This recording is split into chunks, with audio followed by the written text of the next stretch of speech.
Guys, it's Kristen here with Find Your Balance Dog Training. Wanted to chat a little bit about proper equipment handling.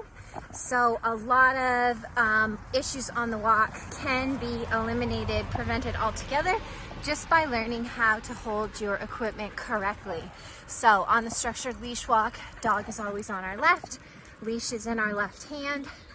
We want the leash to be as short as possible, but still relaxed. So still floppy, not pulling. I like to have the leash this length because I want to keep my eyes up so that I can be aware of what's around me, and I can also feel the dog through the leash. So if the dog goes to put her head down to sniff the ground, or to dart sideways, or to pull, I'm going to feel it before she actually achieves whatever she's trying to do, and I can correct her, guide her, whatever she happens to need. Our remote is held in the right hand. I'm holding the camera in my right hand right now, but when we're walking, the proper position is for your remote to be in your right hand. I also want to point out that I've taught Indy how to heel with me. I'm not holding her here with the leash. So that's a very important distinction. We want the dog to be trained to heel with the handler and to want to walk in the heel position, wants to follow the handler. We're never gonna walk with our leash this long and loose, but I just wanted to show you, like, I'm not using the leash to hold her there. She's choosing to follow me. And there's a whole bunch of people and kids at the playground right now. So those are some former triggers of hers that in the past she'd be pulling, barking, lunging at.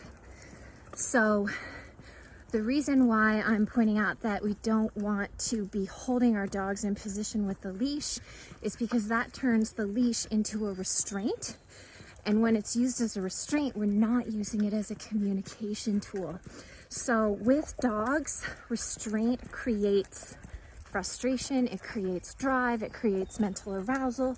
If you look at some sport dog training, they use restraint on purpose to create drive, mental arousal, intensity before they go and they do their sport. So you see agility doing this all the time.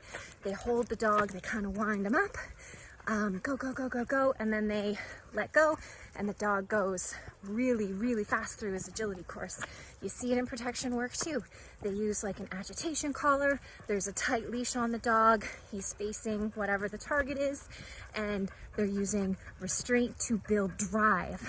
Now with our pet dogs, we don't want to do that because we're trying to remove mental arousal, because the majority of issues that pet dog owners have is reactivity, right?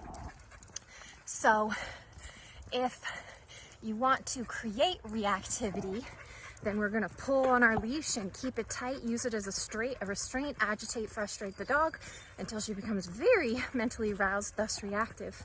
If we want our dogs to be calm, healing, chilled out, and relaxed, this is what we want for pet dogs, guys, then we need to teach the dog how to heel and how to do it calmly and use our tools for communication, not for restraining.